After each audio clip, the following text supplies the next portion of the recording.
à toutes et tous et bienvenue sur le plateau du Talk à l'occasion de l'Assemblée Générale des Experts Comptables de Bretagne. Je suis en plateau avec Gilles Robert, bonjour. Bonjour. Vous êtes le président d'Osmoni, vous êtes également expert comptable et commissaire aux comptes. Et Osmoni, c'est donc un label que vous avez créé qui est né il y a un an, Gilles. Et vous allez peut-être commencer par nous expliquer de quoi il retourne. Alors, c'est un label qui a été construit par un think tank que je préside, qui s'appelle le Club for RSE. Comment accélérer la RSE par le 4.0. On a pris naissance au Midi Libre avec 101 professeurs experts pluridisciplinaires qui avaient un nom, Osmose avec la nature, harmonie entre les hommes, Osmoni, la contraction. D'accord. Et on s'est donné plusieurs années pour construire cette démarche et on a fait 4 conférences physiques, 3 digitales. On a eu 88 intervenants. Et ça fait partie de l'e-learning for RSE qu'on propose à ceux qui rentrent dans le label. Voilà. Un label pour les experts comptables, et ça, vous y tenez beaucoup. Absolument. Quand on entend l'urgence qu'on a en matière de transition écologique et tous les enjeux sociétaux auxquels on doit répondre rapidement, les experts comptables ayant 90% de l'accompagnement des entreprises de France, et je pense que c'est vrai dans beaucoup de pays, on s'est dit qu'il était important de transformer le métier, l'approche du métier de commissaire aux comptes et d'expert comptable et de faire en sorte que ce soit l'expert comptable qui puisse labelliser ses clients. Et on a fait cette démarche avec l'AFNOR, avec le CEA, avec des professeurs et universités. Et on est assez content du résultat. On l'a lancé il y a un an, ce label. Et depuis, on a une quarantaine de confrères qui ont été formés, qui sont dans le parcours de labellisation. Pascal Castanet est le premier qui a été labellisé au niveau de l'Occitanie, mais on en a d'autres qui attendent et qui suivent. Voilà. Eh ben, c'est plutôt une bonne nouvelle. Je voulais quand même vous poser, alors, question par curiosité, Gilles Robert, mais qu'est-ce qui pousse un expert comptable, un commissaire aux comptes à lancer un label comme Osmoni ?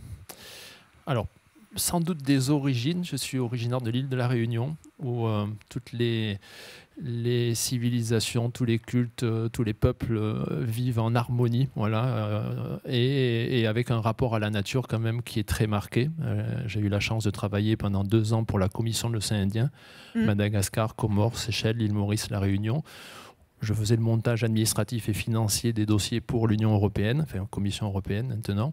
Et cette démarche-là, je dirais qu'elle est déjà imprégnée. Et après, lorsque je me suis installé en tant qu'expert comptable, pendant 4 ans avant de m'installer, j'ai fait mon mémoire sur la lucrativité des associations et j'épluchais l'utilité publique, l'utilité sociale que j'avais traduit en algorithme puisque je suis informaticien avant d'être expert comptable.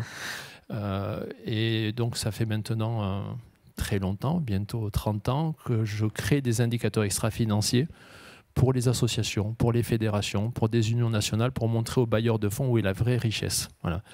Et ce travail-là, j'ai souhaité le transposer dans le secteur économique, puisque si on s'inspire en fait de cette démarche dans le secteur économique, forcément, l'économie sera d'utilité publique, voilà, et permettra à l'humanité de prendre une autre trajectoire. Et c'est ce que vous appelez de vos voeux aujourd'hui. Vous dites une quarantaine finalement de cabinets d'expertise comptable qui s'inscrivent dans cette démarche Osmoni. Ouais. Voilà, c'est vrai qu'il faut y aller. C'est peut-être pas toujours simple de se lancer. Comment ça se passe cette labellisation quelque part ? C'est quoi le premier pas ? Alors le premier pas, c'est une très bonne question. C'est souvent un tout petit pas. Voilà, c'est qu'en fait on s'aperçoit que intérieurement, tout le monde fait déjà un petit peu de RSE sans être en capacité de le nommer.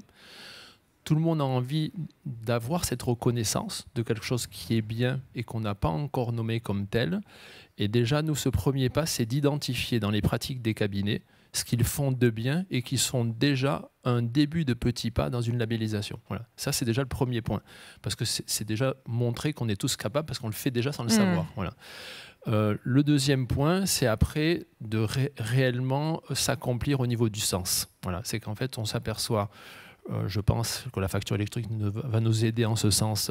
Il va y avoir un chamboulement très très grand dans la profession grâce à la facture électronique. On a parlé longuement hier lors de la grande journée du numérique. On va avoir un champ de data à analyser quand même qui va être extraordinaire avec une comptabilité multidimensionnelle et on va pouvoir donner une information beaucoup plus précise d'un point de vue extra-financier. Donc je pense qu'on est les mieux placés pour faire ce travail par le fait qu'on a la confiance de nos dirigeants et on peut apporter une confiance supplémentaire en l'économie par ce principe de labellisation. Donc nous, on leur demande en termes de quête de sens, quelles sont en fait les trajectoires qu'ils aimeraient bien prendre. Et à l'image d'un tronc qui s'épaissit, on part du dirigeant, puis de la gouvernance, puis des salariés, puis des parties prenantes. On déploie une consultation citoyenne sur les attentes d'indicateurs RSE. On propose des outils à chaque étape. Et à chaque étape, une formation, un accompagnement et ensuite arrive la labellisation. Et cette labellisation, c'est un premier pas parce qu'en fait, l'idée, vous le disiez, vous labellisez des cabinets d'expertise comptable qui, après, eux-mêmes labellisent leurs clients. Oui, absolument. Alors, c'est un premier pas. Souvent, lorsque je m'adresse aux confrères, ils ont du mal à comprendre que ça se fait en 2 temps et que c'est une opportunité extraordinaire de proposer quelque chose d'autre en fait à leurs clients. Et ils le prennent pour les premiers d'entre eux comme un simple consulting, une simple labellisation pour avoir un coup de tampon, je dirais, sur leur plaquette, jusqu'à ce qu'ils comprennent que tout ce qu'ils sont en train de faire, les difficultés auxquelles ils se confrontent sur le fait d'arrêter une stratégie, un plan d'action RSE, c'est tout simplement ce qu'ils vont vivre avec leurs clients. Mais comme ils l'auront traversé, ils seront beaucoup plus efficaces pour mener ce type de mission. Et vous dites que vous ne voulez pas de RSE washing, ça c'est très, très important. Alors, on y tient, chez Osmoni, on a plusieurs punchlines. Le discours par la preuve, définir la richesse autrement. Et on pense que voilà, l'expert comptable réalise un très beau métier. Et j'insiste avec beaucoup de confiance derrière notre métier. C'est pour cette raison qu'on a la confiance en fait, de nos clients.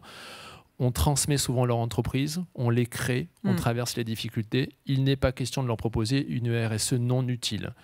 Et de notre point de vue, il est important que cette RSE elle soit portée par des personnes qui sont dans l'action au quotidien, confrontées à ces difficultés, pour éviter ce qu'on entend parfois sur l'urgence auquel on est confronté et la dimension un petit peu idéologique, pour ne pas dire un peu fanatique derrière.